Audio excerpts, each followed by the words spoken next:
Hen I had done breakfasting, the squire gave me a note addressed to John Silver, at the sign of the Spyglass, and told me I should easily find the place by following the line of the docks and keeping a bright lookout for a little tavern with a large brass telescope for sign. I set off, overjoyed at this opportunity to see some more of the ships and seamen, and picked my way among a great crowd of people and carts and bales, for the dock was now at its busiest, until I found the tavern in question. It was a bright enough little place of entertainment. The sign was newly painted, the windows had neat red curtains, the floor was cleanly sanded, there was a street on each side and an open door on both, which made the large, low room pretty clear to see in spite of clouds of tobacco smoke.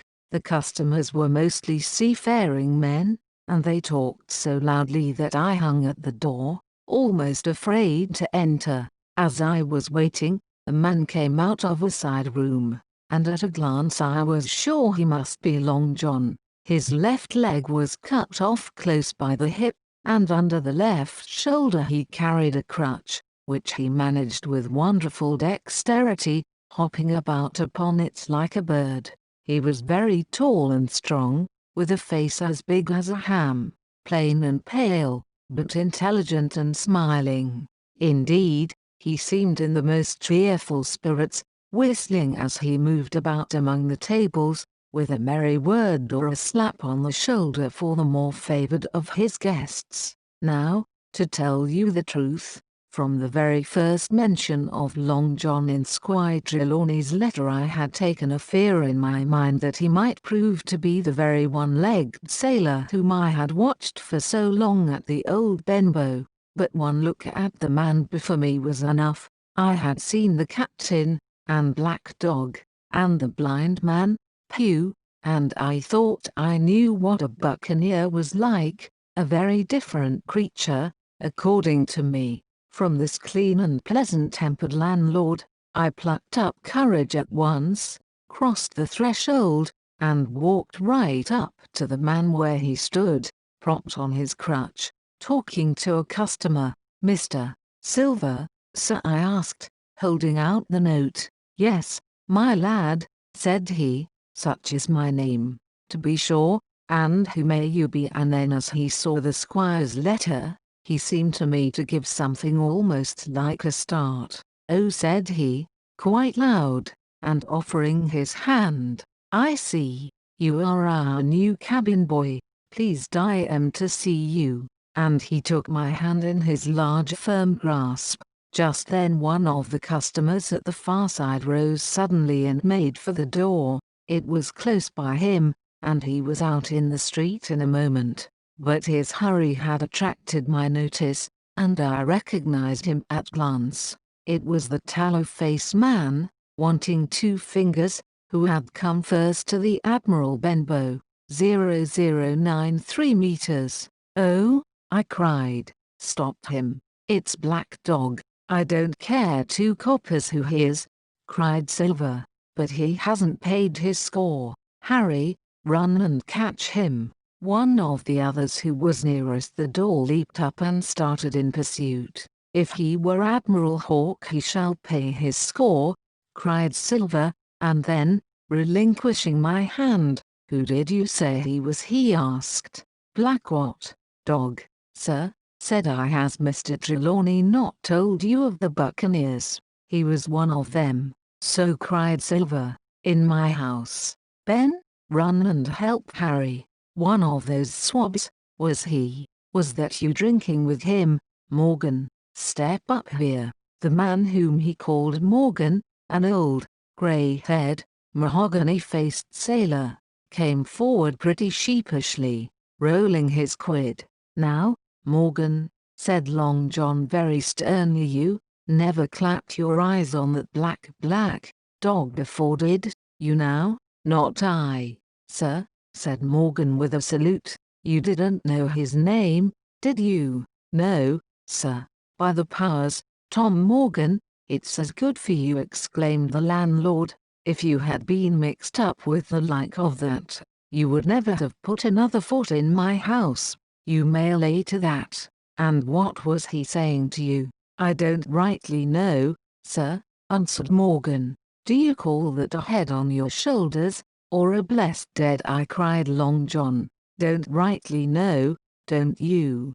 Perhaps you don't happen to rightly know who you were speaking to, perhaps. Come, now, what was he joying? Voyagers, captains, ships, pipe up.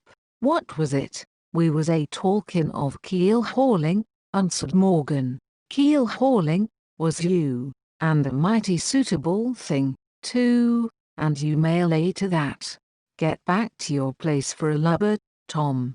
And then, as Morgan rolled back to his seat, Silver added to me in confidential whisper that was very flattering, as I thought, he's quite an honest man, Tom Morgan, honest stupid. And now, he ran on again, aloud, let's see, Black Dog, no, I don't know the name, not I yet. I kind of think yes, I've seen the swab. He used to come here with a blind beggar, he used, that he did, you may be sure, said I knew that blind man too, his name was Pew.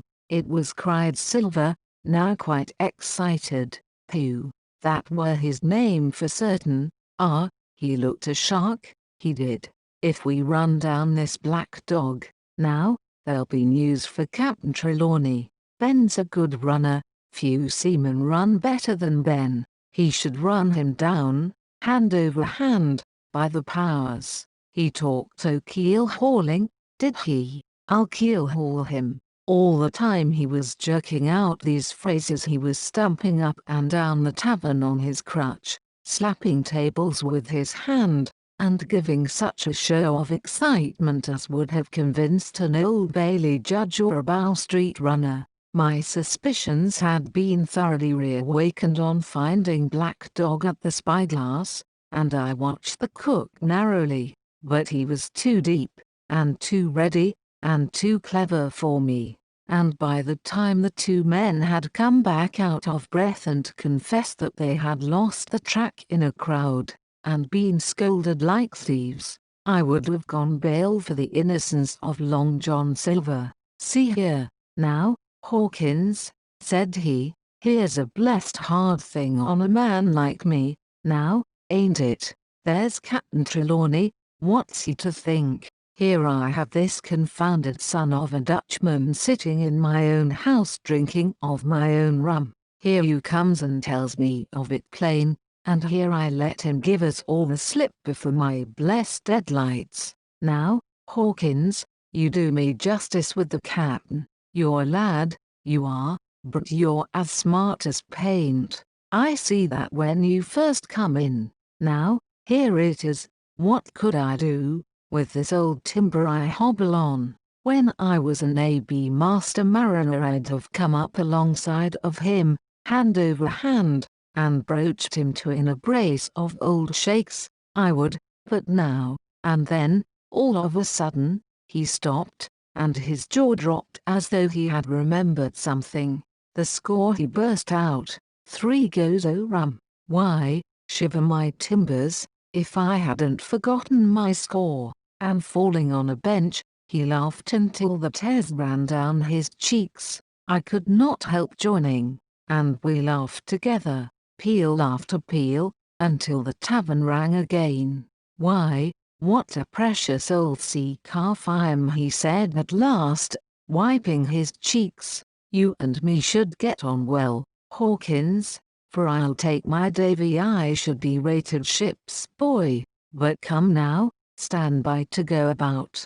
This won't do. Duty is duty, messmates. I'll put on my old cockerel hat, and step along of you to Captain Trelawney, and report this here affair, for mind you, it's serious, young Hawkins, and neither you nor me's come out of it with what I should make so bold as to call credit, nor you neither, says you, not smart, none of the pair of us smart. But dash my buttons, that was a good done about my score. And he began to laugh again, and that so heartily, that though I did not see the joke as he did, I was again obliged to join him in his mirth.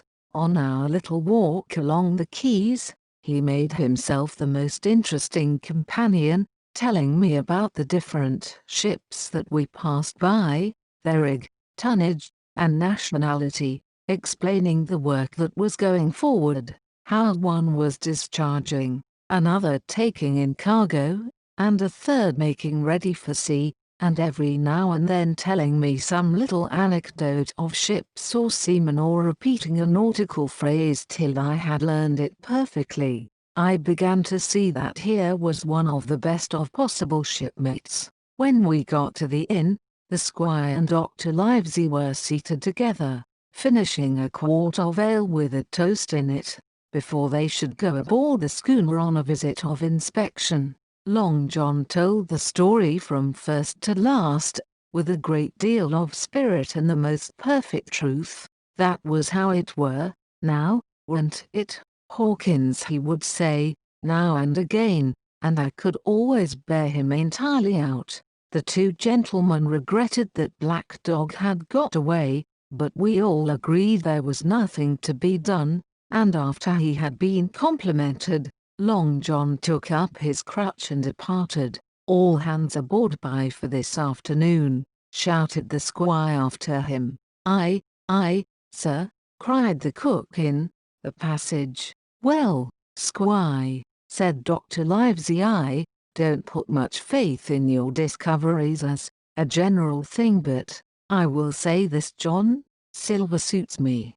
The man's a perfect trump," declared the squire. "And now," added the doctor, "Jim may come on board with us, may he not?" "To be sure he may," says squire. "Take your hat, Hawkins, and we'll see the ship."